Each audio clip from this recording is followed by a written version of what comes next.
ये कहानी 1964 की है। ग्वालियर में एक तालाब था जिसे गौस का तालाब कहते थे। वह तालाब सुनसान जगह पर था। उसके बारे में आसपास के लोगों में ये चर्चा होती थी कि कुछ अजीब अजीब सी आवाज़ आती है यहाँ पे, और रात के समय वहाँ भूत दिखाई देते हैं। इसलिए ज़्यादातर लोग रात को वहाँ पर नहीं जाते थे। वैसे भी नदी तालाबों में रात के समय नहीं जाना चाहिए, ऐसा लोग बाग कहते हैं। हम छोटे बच्चों को भी बड़ी उत्सुकता रहती थी कि इस तालाब के बारे में यहाँ क्या होता रहता है। दिन में तो हम लोग कई बार जाते थे, लेकिन रात में नहीं गए। और आपस में चर्चा भी करते रहते थे हम लोग कि वहाँ पे भूत रहता था। सब लोग अपनी अपनी राय रखते थे। हम लोगों की इच्छा थी कि एक बार रात में वहाँ जा कर के देखा जाए कि वहाँ पे आखिरकार होता क्या है। ये मौका हमें जल्दी ही मिल गया। ग्वालियर का मेला, जो बटेश्वर का मेला होता है, वो 2-4 दिन में लगने वाला था, जहाँ पर जनता जाती थी देखने के लिए।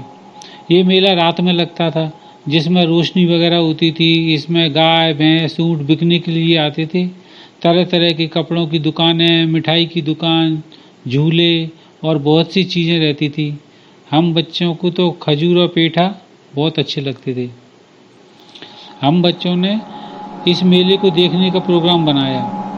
6-7 बच्चे मिलकर मेला देखने के लिए घरों से 6 बजे निकल गए और घूमते हुए 7 बजे मेले में पहुंच गए। सबसे पहले हमने प्रदर्शनी देखी, फिर झूले पर गए। उसके बाद एक जगह सर्कस हो रहा था, उसे देखने के चले गए। कुछ जगह बंदूक से फुग्गे फोड़ रहे थे लोग बाग, वहाँ पर जाकर के हम देखने लगे। एक जगह डांस हो रहा था। फिर हम मिठाई की दुकानों पर चले गए। उसके बाद हम चाट वालों के पास पहुँचे। वहाँ पर हमने सभी ने मिलकर के पानी की टिक्कियाँ खाई और दही बड़े खाए।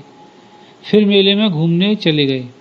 जब हमने टाइम देखा तो 10 बज चुके थे। तब हमने कहा कि अब हमें घर चलना चाहिए, और सब लोग मेले से घर की तरफ चल दिए। कुछ कच्चा रास्ता था, हम लोग उस कच्चे रास्ते से चलते हुए आने लगे। रास्ते में बातचीत भी करते जा रहे थे कि आज उस गौस के तालाब को ज़रूर देखेंगे।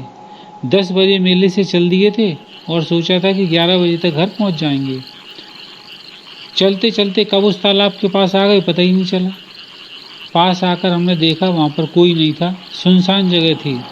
तालाब का पानी बिल्कुल शांत था। हम लोग वहाँ पर खड़े होकर के थोड़ा देखने लगे। तभी एक काला आदमी एक काली बिल्ली लेकर के आया और हमारे पास आके खड़ा हो गया। उसने हमसे पूछा, मेले से आ रहे हो? हमने कहा हाँ। उसने कहा, इस पानी पर चल सकते हो? हमने कहा नहीं। तुम चल सकते हो? तभी उसने अपनी बिल्ली पानी में छोड़ दी। वो चलती हुई तालाब के दूसरी तरफ पहुंच गई। हमें बड़ा आश्चर्य लगा। फिर वो काला आदमी भी तालाब के पानी पर चलता हुआ दूसरी तरफ चला गया और हमारी तरफ एक खाली नाव आ गई। उस नाव पर कोई नहीं था। नाव पहले नहीं थी, अचानक कहाँ से आ गई ये हमें पता नहीं चला। उसी समय हमारे मोहल्ले में रहने वाले पंडित जी भी दूर से आते हुए दिखाई दिए। वो काला आदमी अचानक नाव में आ गया और हम बच्चों को नाव में बुलाने लगा। तब तक पंडित जी भी हमारे पास आ चुके थे और हमसे बोला, बच्चों रात में यहाँ पर क्यों खड़े हो? हमने कहा, पंडित जी वो नाव देख रहे हो, हम उसमें बैठकर तालाब में एक चक्कर लगाएंगे। पंडित जी बोले, नाव कहाँ है? हमने कहा वो सामने है और वो काला आदमी उसमें बैठा है। पंडित जी देखो वो आदमी कितना बड़ा हो गया है। पंडित जी ने कहा, बच्चों यहाँ से जल्दी चलो, फिर तुम्हें बताएंगे। और वह मन ही मन कुछ बोल रहे थे। हम सभी बच्चे पंडित जी के साथ चल दिए और उन्होंने कहा, जल्दी से जल्दी सड़क तक पहुँचो। तालाब के कुछ दूर तक कच्चा रास्ता था, जिस पर चलना बहुत ही मुश्किल हो रहा था उस समय। सड़क थोड़ी ही दूरी पर थी। पंडित जी के साथ हम शीघ्र ही सड़क पर आ गए। वहाँ पर एक मंदिर बना था। पंडित जी ने मंदिर पर आकर प्रणाम किया और हमसे बोले, बच्चों अब तुम खतरे से बाहर हो और अपने अपने घर जाओ यहाँ से, मैं सुबह आऊँगा। सुबह पंडित जी आए, हम बच्चों को बुलाया और बताया कि मैंने रात को तुमको इसलिए नहीं बताया कि तुम डर जाते। उस तालाब में एक भूत रहता है जो रात में नाव में घूमता है, ये अच्छा हुआ कि मैं आ गया और तुम्हें नाव में बैठने से बचा लिया।